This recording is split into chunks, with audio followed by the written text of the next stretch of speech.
Comienza aquí el primer programa de este 2020, Agenda Distrital, cada fin de semana a través de su pantalla. Informamos junto al diputado Mario Venegas de todo lo que acontece en la Cámara y también, por supuesto, el distrito que él recorre. Diputado, ¿cómo le va? Bienvenido, feliz año.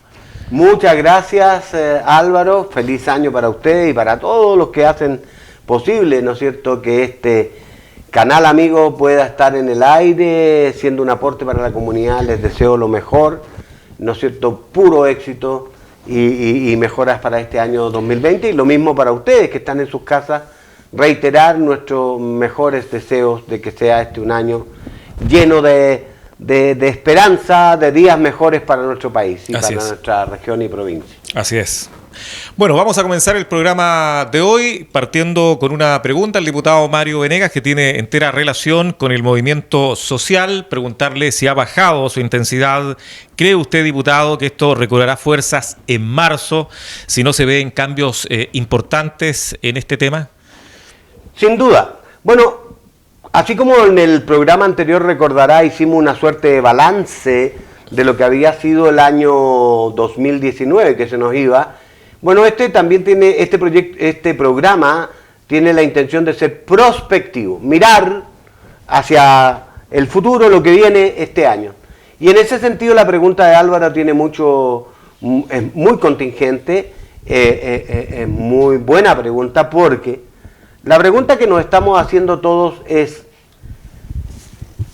efectivamente, si uno objetivamente mira los hechos, el movimiento social que tuvo su expresión más potente durante el mes de noviembre, octubre y noviembre, ¿no es cierto?, en estos últimos días y particularmente durante el mes de diciembre, ha visto declinar su intensidad.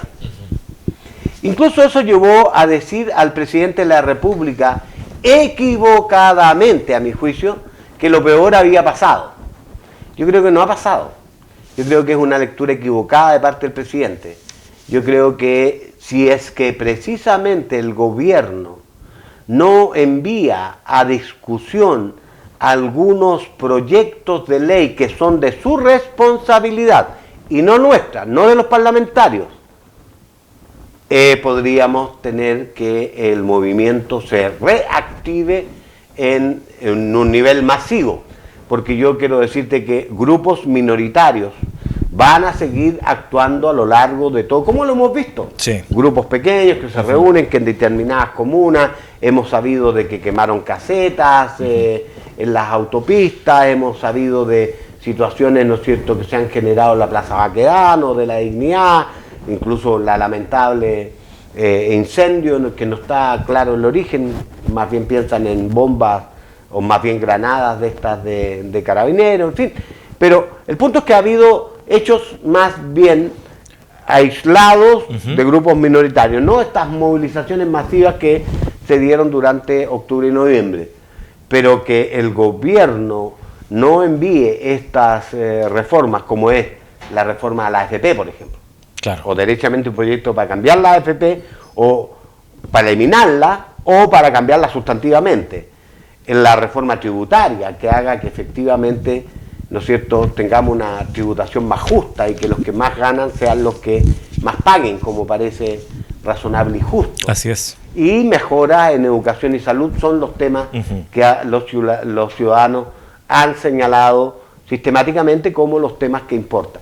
Ya hemos avanzado en el ámbito político, institucional, porque tenemos, ¿no es cierto?, ya definido que vamos a tener un plebiscito en el mes de abril de este año. Desde ese punto de vista, diputado, ¿cree usted cuál es la mejor opción de esta nueva constitución?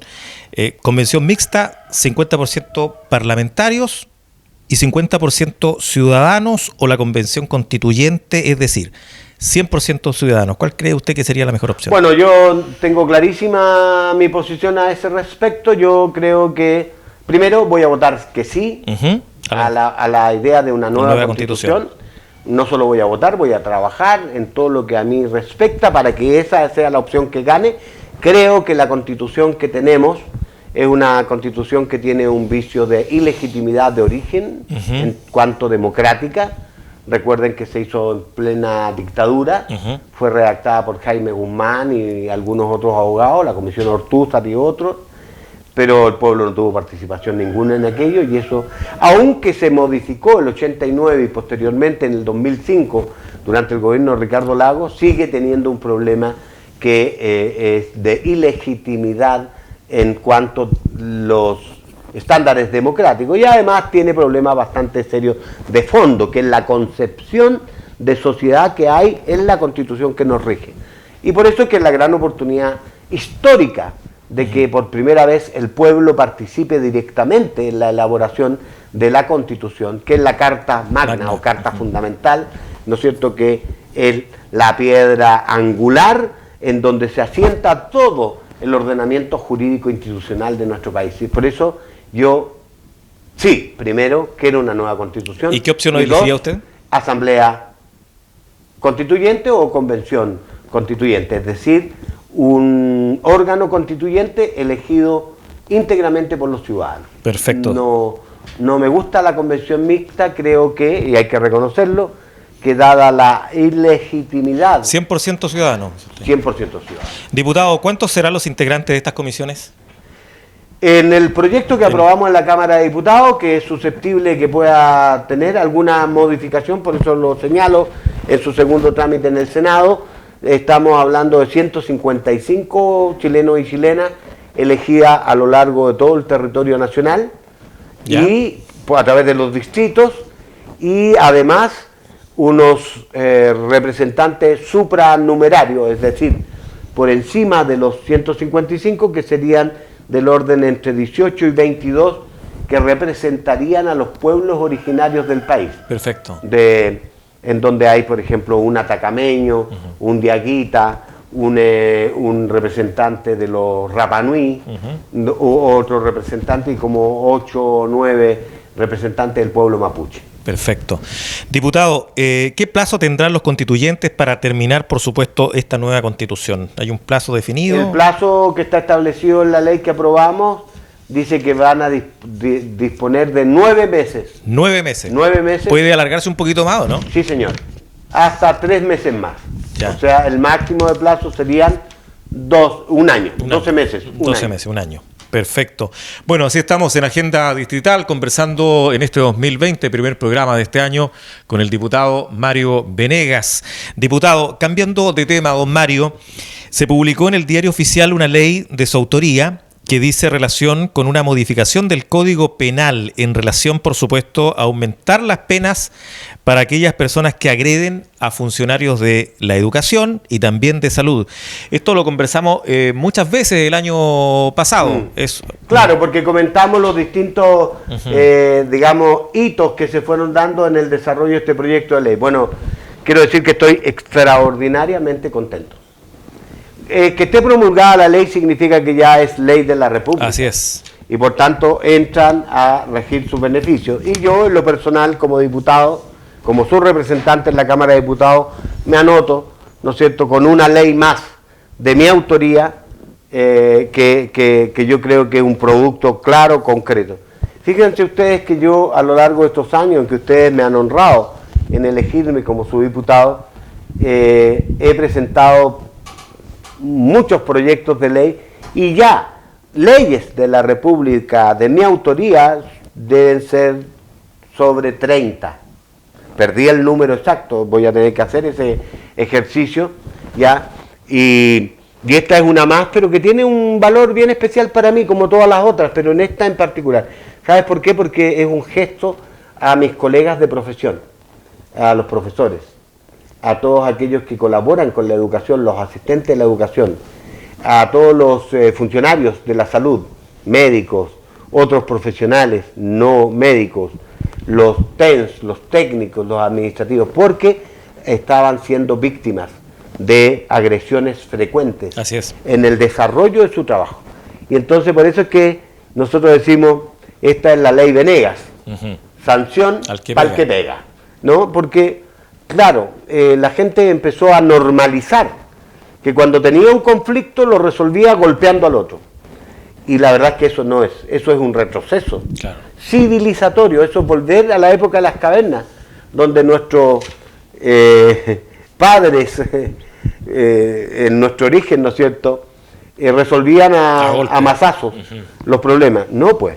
Entonces, ¿qué es lo que ocurre? Es que ahora ellos van a tener, estas personas que agredan y causen lesiones, porque tiene que ver con las lesiones, claro, ¿no? Lesiones, hay distintos tipos. El Código Penal distingue lesiones leves, graves y gravísimas, y le asigna una pena para una lesión cualquiera. Tú agredes a cualquiera, a mí, y yo te puedo demandar, llevar a los tribunales y te van a aplicar la pena que está establecida. En el caso que tú agredas a un funcionario de la educación o de la salud y te llevan a los tribunales, vas a tener una pena aumentada en un grado, o sea, penas más altas, y que incluso van hasta la privación efectiva de libertad. En el caso más grave, que cuando tú generas, ¿no es cierto?, lesiones gravísimas, es decir, lo dejas con una secuela que le impide trabajar, le dejas con alguna discapacidad de carácter mental, etcétera, etcétera, puede ir de 10 años a 15 años de cárcel efectiva. Perfecto. Diputado, un tema, leyes tan importantes como estas que involucran, por supuesto, a dos o más importantes ministerios del país. ¿Merece que se haga un acto republicano para lo que tiene que ver con la firma de la ley por parte del presidente para su posterior promulgación en el diario oficial? ¿Se invita a los autores de ley a alguna actividad, algún acto? En este caso no ocurrió. Yo quiero entender... ¿Han ocurrido en otros casos? Sí, siempre, normalmente, en todos los gobiernos se promulgan las leyes, sobre todo las que son de importancia. ¿Y por qué piensa usted que en esta oportunidad no fue así? Yo creo que la contingencia, por un lado, y la mezquindad de algunas autoridades de gobierno en el término de reconocer que el autor del proyecto soy yo. Claro. Ellos tenían ideas similares a las mías. De hecho, me tocó convencerlo de que no era necesario que mandaran un proyecto de ley nuevo, porque eso era... El Ministerio de Salud quería un proyecto que perseguía fines similares a los míos y le llamaron consultorio seguro. Y ellos han promocionado esta ley como la ley del consultorio seguro y omiten decir que el autor es Mario Venegas y otros. El caso del Ministerio de Educación también quería plantear un proyecto de esa naturaleza y le llamaban Aula Segura. El problema es que yo el proyecto ya lo había presentado en septiembre del año 2018.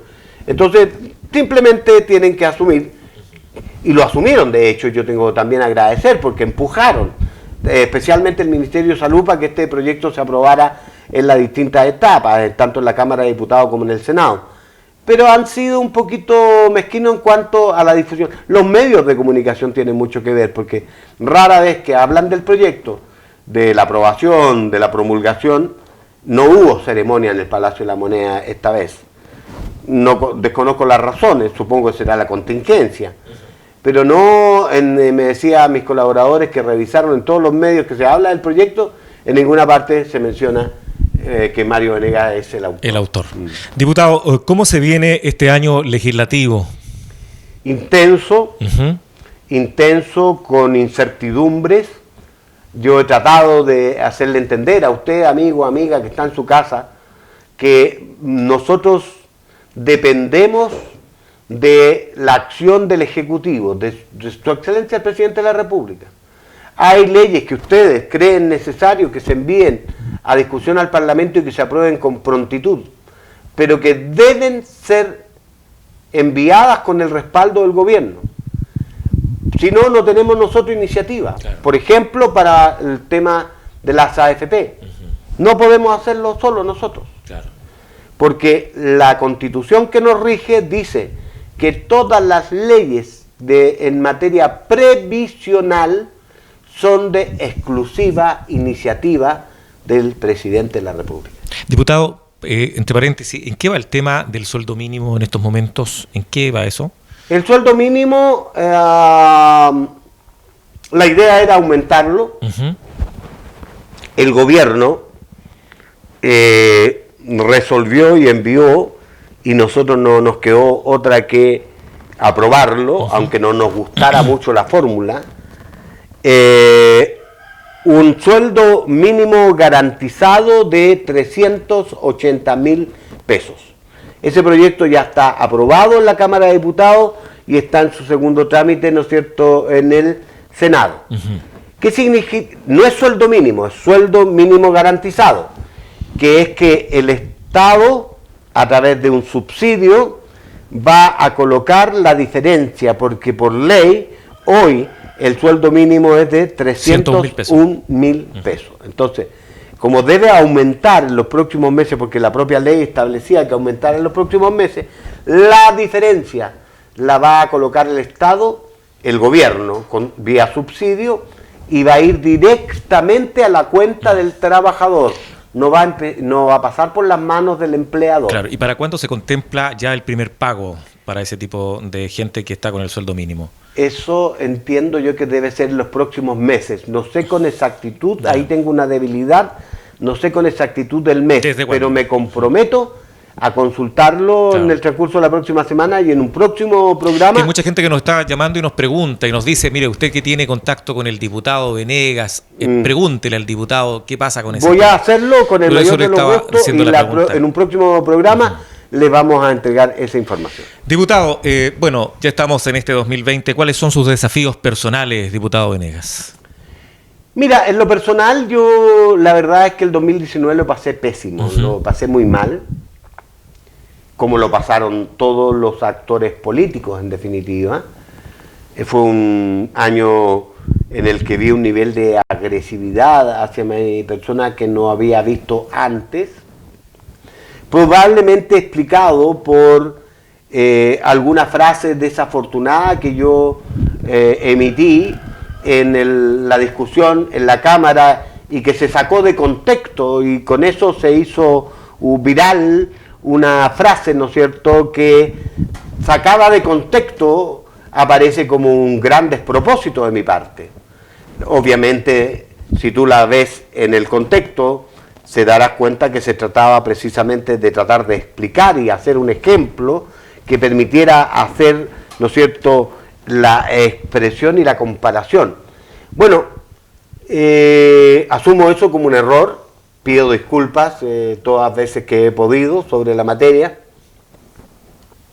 y espero seguir haciendo mi aporte, que ha sido caracterizado siempre como un aporte de un diputado que trabaja, que es comprometido, que es serio, que hace la pega responsablemente, y yo esperaría seguir cumpliendo, ¿no es cierto?, hasta lo que queda de mi mandato en esa misma forma.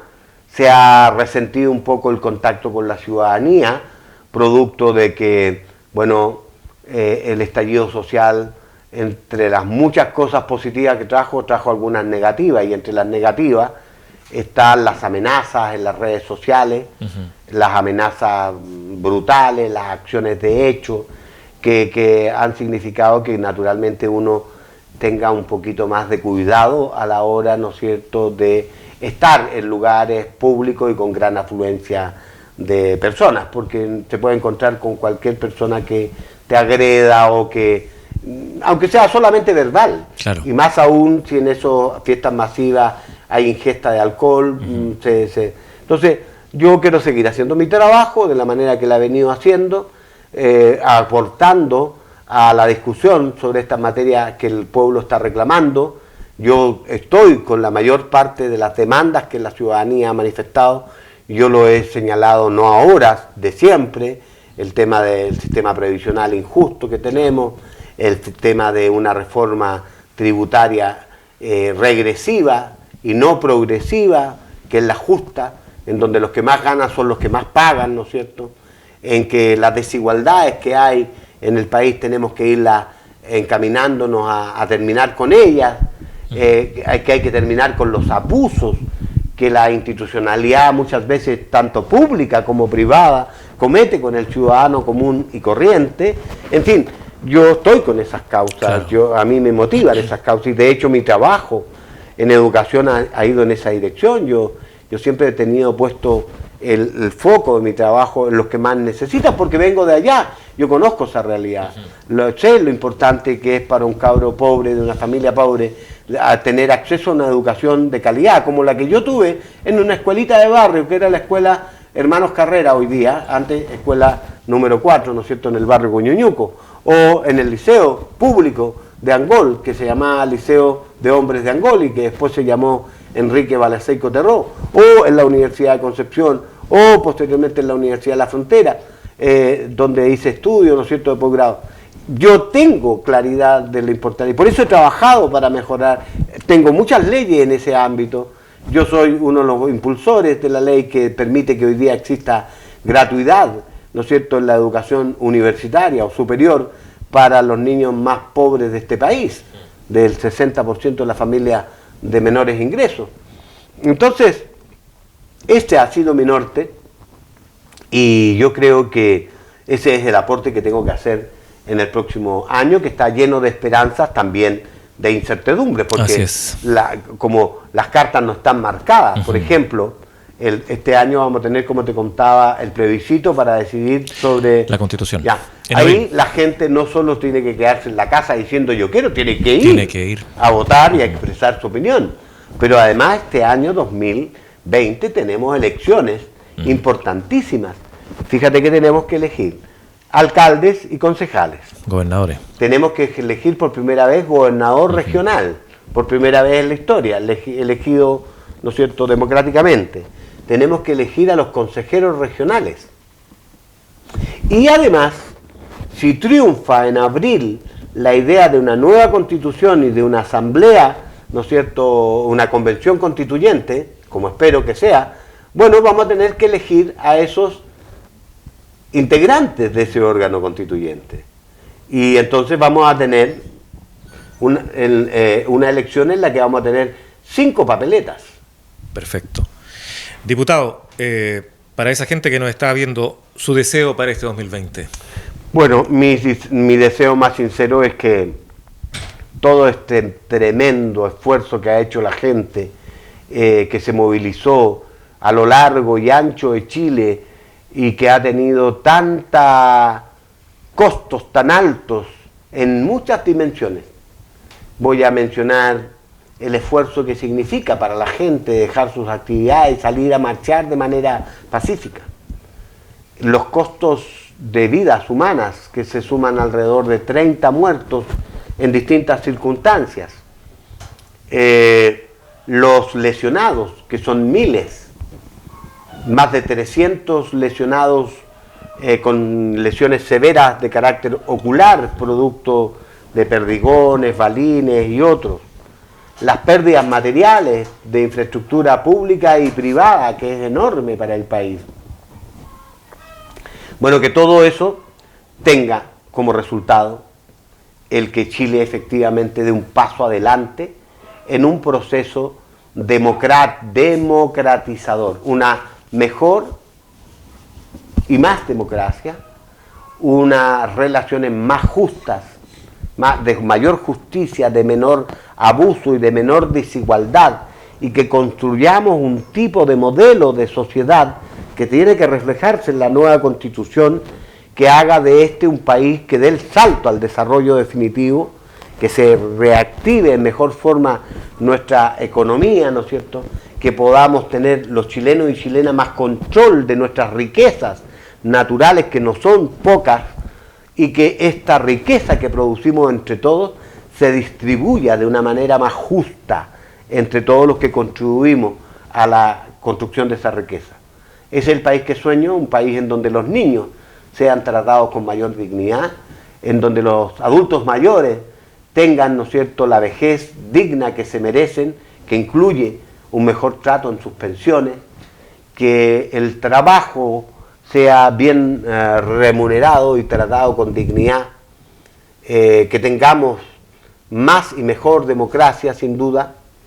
Son los deseos para... Y que el dolor que ha estado asociado a esta movilización, ojalá dé paso a la alegría, a la paz y al bienestar, sobre todo de los chilenos y chilenas. Muchas gracias, diputado, por estar con nosotros en este programa, el primero de este año. Nos reencontramos el próximo sábado, si Dios así lo quiere. Con nuevas noticias, seguramente, de lo que esperamos el gobierno nos entregue anuncios más positivos, ¿no es cierto?, para que podamos enfrentar, como planteabas como pregunta inicial, un marzo más tranquilo y sin tanta tensión para nuestra ciudadanía. Que le vaya muy bien. Gracias por venir. Gracias a ti. Hasta el próximo fin de semana.